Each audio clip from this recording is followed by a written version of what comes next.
मलिक अमीन असलम साहब, बहुत सारे ममालिक में ये मसला था आज से चंद साल पहले, उन्होंने इस पे काबू पा लिया। अब मुझे कोई बता रहा था कि किसी ज़माने में लंदन में भी ये मसला था, तो वो किस तरह पा लिया उन ममालिक ने? बिल्कुल, ये लंदन में 50-60 में ये मसला पैदा हुआ था और उसके बाद उन्होंने वहाँ पर एक क्लीन एयर एक्ट लागू किया, जिसके बाद ट्रांसपोर्ट पे और इंडस्ट्री पे बेसिकली उन्होंने कंट्रोल रखे थे। इसी तरह बीजिंग में ये 2015 के अंदर बहुत बड़ा मसला बना था और उन्होंने फिर रेड अलर्ट जारी करके पूरा शहर बंद कर दिया था और तकरीबन 10 साल में उन्होंने अपनी एक पॉलिसी का तसलसल रखकर और उधर भी फोकस जो है वो ट्रांसपोर्ट के ऊपर और जो अपनी इंडस्ट्री और कोल की जो उनके प्लांट्स थे उनको बंद किया उन्होंने बीजिंग के इर्द-गिर्द, और आज वहाँ पर भी 60% ये मसला कम हो चुका है।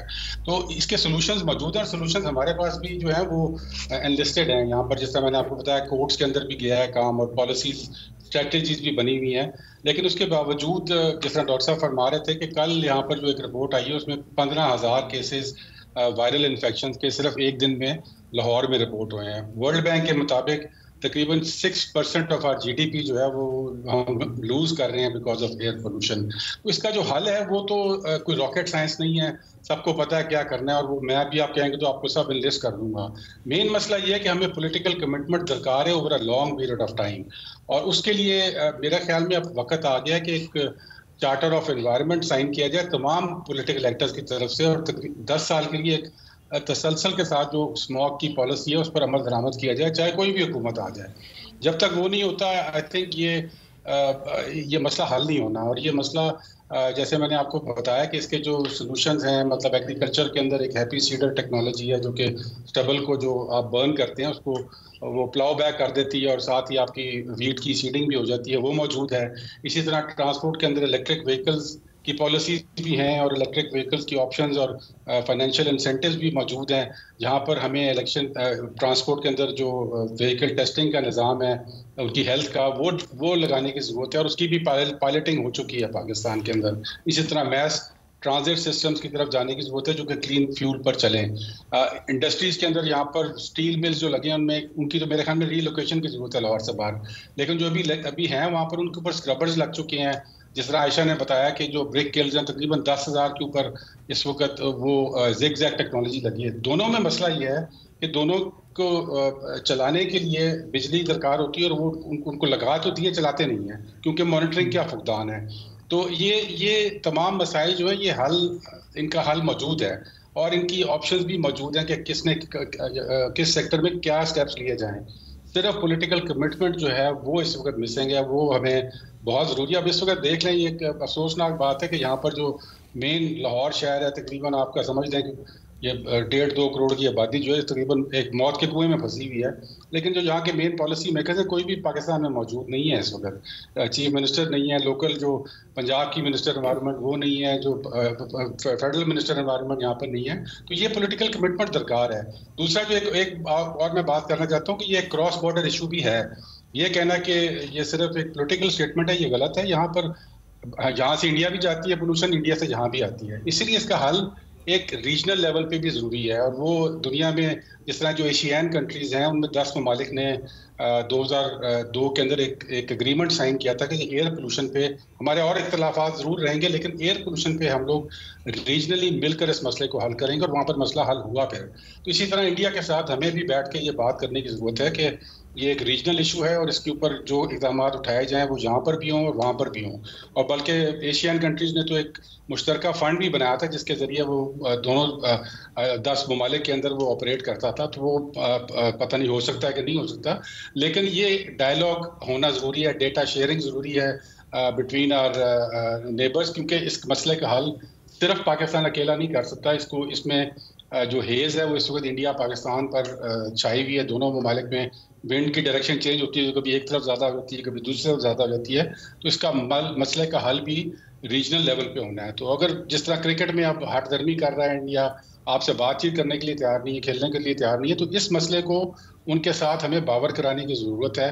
हमारे चीफ मिनिस्टर ने शायद ख़त भी लिखा है, उन्होंने उसका जवाब आया कि नहीं, लेकिन अगर ये नहीं आता तो मेरा ख्याल में इसको हमें यूएन सिक्योरिटी काउंसिल तक ले जाना चाहिए, बिकॉज ये एक ह्यूमन सिक्योरिटी का इशू है जो कि इस पूरे रीजन को इस वक्त एनगल्फ कर रहा है और इससे लाखों लोगों की जो जानें हैं वो इस वक्त एक समझने, जैसा मैंने कहा कि मौत के कुएं में फंसी हुई हैं और इससे निकालना पॉलिसी मेकर्स का काम है।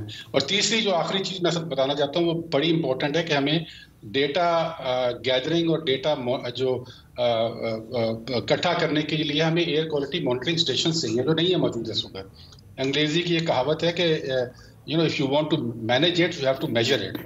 जहाँ पर इस वक्त एयर क्वालिटी मॉनिटरिंग स्टेशन ही नहीं है तो वो लगाने की ज़रूरत है।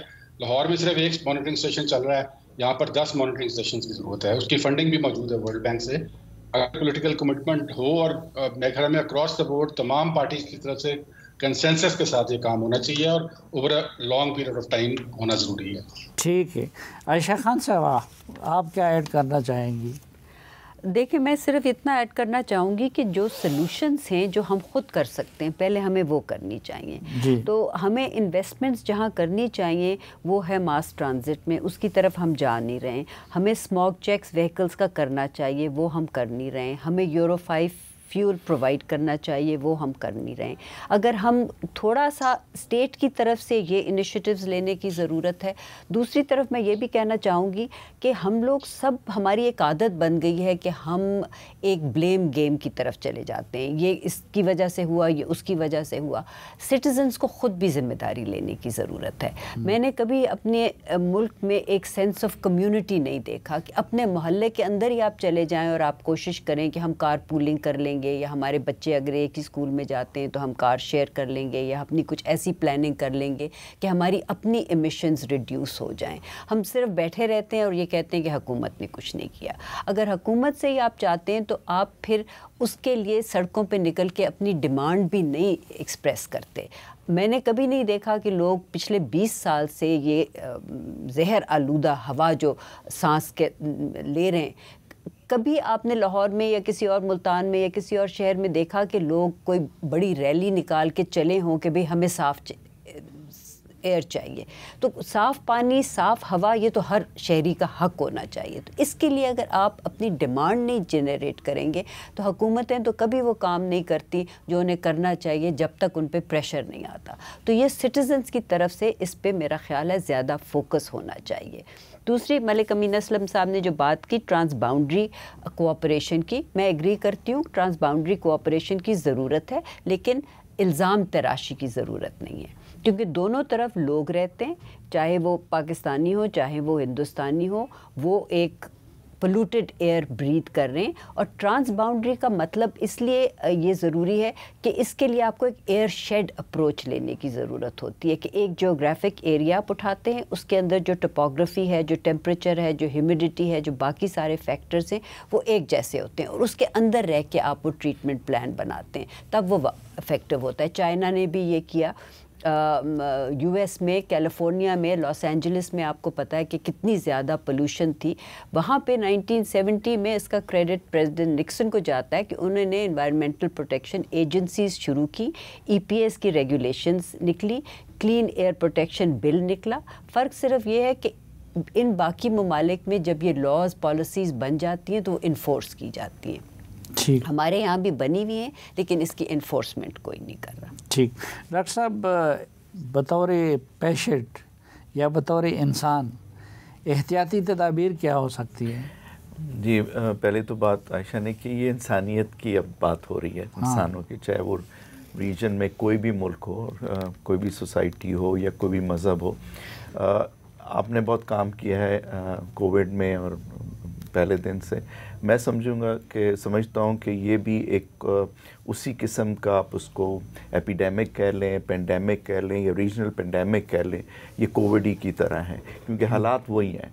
क्योंकि वो भी बीमारी लेके आ रहा था जो जानलेवा थी, बस उसमें फ़र्क ये था कि वो राइट अवे आपका फ़ैसला कर लेता था कि मरीज़ ने ठीक होना है या नहीं ठीक होना।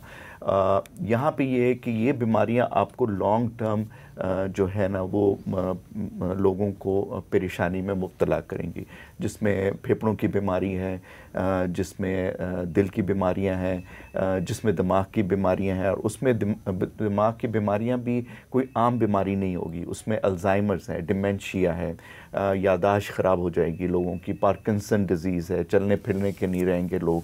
और आप देखें तो अगर ये बीमारी बढ़ती जाएगी, हम उस पोल्यूशन में जब एयर हम ले रहे हैं तो जो प्रेग्नेंट ख़वातीन हैं उनमें लो बर्थ वेट होगी, जो बच्चे पैदा होंगे हो सकता है उनमें कोई बर्थ डिफेक्ट हो। तो जिस तरह अभी मलिक साहब ने कहा कि 75-80 लाख बंदा सिर्फ मर जाता है इस स्मॉग से हर साल, वो तो मरने की बात हो गई। यहाँ पे ये है कि जब इस पे आप ज़िंदगी गुजारेंगे तो आगे क्या होगा वो हमें आज से 10 से 15 साल बाद पता चल जाएगा। जो हमारी जनरेशन आ रही है या बच्चे हैं या हमारी यंगर जनरेशन है, तो ये इंतहाई मूजी किस्म की बीमारी हमें देख के जाएगा। और उसमें कैंसर भी, ये नहीं कि ये साइंटिफिकली प्रूव है कि स्मोक जो है वो आपके जिस्म में ओवरऑल क्या करता है। तो ये मैं इसको कोविड से ही रिलेट करूँगा, हम उस दौर से ही गुजर रहे हैं। ये 3-4 महीने आप समझें ये उसी तरह की एक वेव है जिससे हम गुजरेंगे, हर साल यही होगा जब तक कि हम कोई ऐसा मेजर नहीं करेंगे। मास्क इसमें मदद दे सकते हैं? इसमें कोविड वाली प्रिवेंशन ही होगी जो आप यूज़ करते थे। बाहर से आएँ तो आंखें धोएं, अपना मुंह धोएं, बाहर निकलें मास्क पहने, और जब ज़रूरत के अलावा ज़्यादातर कोशिश ये करें कि इंडोर्स रहें। दफ्तर जाना है तो कोई भी मींस ऑफ ट्रांसपोर्टेशन है वो लेके, मास्क लेके वो बैठें, और दफ्तर में जाना है, कहीं और जाना है, किसी जगह पे शॉपिंग करने जाना है, उसी दुकान पे जाएं। ये नहीं कि आप बाज़ारों में फिरते रहें, अपने आप को प्रोटेक्ट करना है, आके आंखें मुंह धो लें। और जो लोग बीमार हैं, जिनको दमे की शिकायत है, जो दिल की तकलीफ़ है, जिनको या और कोई बीमारी है, उनको तो इंडोर एक्टिविटीज़ ज़्यादा करनी चाहिए। और लोग ये सवाल करते हैं कि एक्सरसाइज का क्या होगा, हम तो सुबह सुबह वॉक करते हैं। तो मेरा ख्याल है कि 1-2 महीने अगर वॉक भी घर में कर ली जाए, उसको डिवाइड करके 10-10 मिनट कर लें, 30 मिनट वॉक दिन में आइडियल होती है, उसको आप डिवाइड करके कर लें। घर में कोई चीज़ है, ऐसे किसी ने मतलब जिम वगैरह रखा होता है वो उसमें कर लें। तो जितना कोशिश करें इसमें, इस मौसम में, ये नवंबर में इंशाल्लाह ख़त्म होगा, या जब बारिशें होंगी तो उसमें ये ज़ाहिर बात है ये लेट जो है नीचे डाई डाउन हो जाएगी। उस टाइम तक हम इंडोर्स जो हैं वो रहें तो बेहतर होगा।